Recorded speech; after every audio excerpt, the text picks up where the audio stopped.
മുതലമട പഞ്ചായത്തിൽ മൂച്ചംകുണ്ട് ഊർകുളം കാട്ടിലെ ഫാം സ്റ്റേയിൽ ആദിവാസിയെ പട്ടിണിക്കിട്ട് ഒരാഴ്ചയോളം പൂട്ടിയിട്ട സംഭവത്തിൽ കാമ്പ്രത്തുചള്ള ടൗണിൽ ആദിവാസി സംരക്ഷണ സംഘത്തിന്റെയും ദളിത് സംരക്ഷണ സംഘത്തിന്റെയും നേതൃത്വത്തിൽ പ്രതിഷേധ പ്രകടനവും പൊതുയോഗവും സംഘടിപ്പിച്ചു.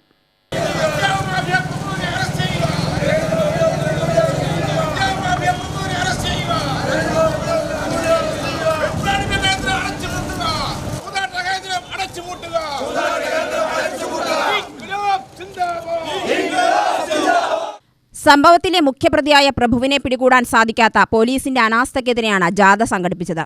നൂറുകണക്കിന് പേർ പങ്കെടുത്ത പ്രകടനം SDPI സംസ്ഥാന ജനറൽ സെക്രട്ടറി PK ഉസ്മാൻ ഉദ്ഘാടനം ചെയ്തു. നമ്മുടെ ഉള്ളിലുള്ള മനുഷ്യത്വം നമ്മളോട് ആവശ്യപ്പെടും, നമ്മുടെ ഉള്ളിലുള്ള സഹജീവി സ്നേഹം നമ്മളോട് ആവശ്യപ്പെടും. പക്ഷേ നാളിതുവരെ കഴിഞ്ഞിട്ടും ഇന്ത്യൻ നാഷണൽ കോൺഗ്രസിന്റെ നിലപാട് എന്താണ് എന്ന് നമ്മളൊന്ന് പരിശോധിച്ചു നോക്കൂ. ഇവിടെ പാവപ്പെട്ടവരുടെ, അടിച്ചമർത്തപ്പെട്ടവരുടെ അവകാശങ്ങൾക്ക് വേണ്ടിയാണ് ഞങ്ങൾ എന്ന് വാതോരാതെ പറഞ്ഞുകൊണ്ടിരിക്കുകയും ഈ രാജ്യത്തെ സാന്റിയാഗോ മാർട്ടിനെ പോലെയുള്ള, ചാക്കി രാധാകൃഷ്ണനെ പോലെയുള്ള കുത്തക മുതലാളിമാർക്ക് വേണ്ടി നിലനിൽക്കുന്ന ക്യാപിറ്റലിസ്റ്റ് മാർക്സിസ്റ്റ് പാർട്ടിയുടെ CPMന്റെ നിലപാട് എന്താണ് എന്ന് നമ്മൾ പരിശോധിച്ച് നോക്കേണ്ടതുണ്ട്. BJPയുടെ നിലപാട് എന്താണ് എന്ന് നമ്മൾ പരിശോധിച്ച് നോക്കേണ്ടതുണ്ട്. നമ്മൾ അറിയേണ്ടത്, നമ്മൾ തിരിച്ചറിയേണ്ടത് നമുക്ക് വേണ്ടി നമ്മളെയുള്ളൂ എന്ന ഒരു വലിയ തിരിച്ചറിവ് നമ്മൾ മനസ്സിലാക്കി എടുക്കേണ്ടതുണ്ട്. എന്നെ അറസ്റ്റ് ചെയ്തിട്ട് കൊണ്ടുപോയപ്പോൾ അവർ ചോദിച്ചൊരു ചോദ്യമുണ്ട്. ആ ചോദ്യം എന്താണെന്നറിയോ?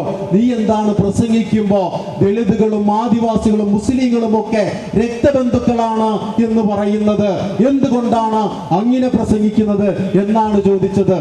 ആദിവാസി സംരക്ഷണ സംഘം സംസ്ഥാന പ്രസിഡന്റ് മാരിയപ്പൻ നേരിപ്പാർ അധ്യക്ഷത വഹിച്ചു.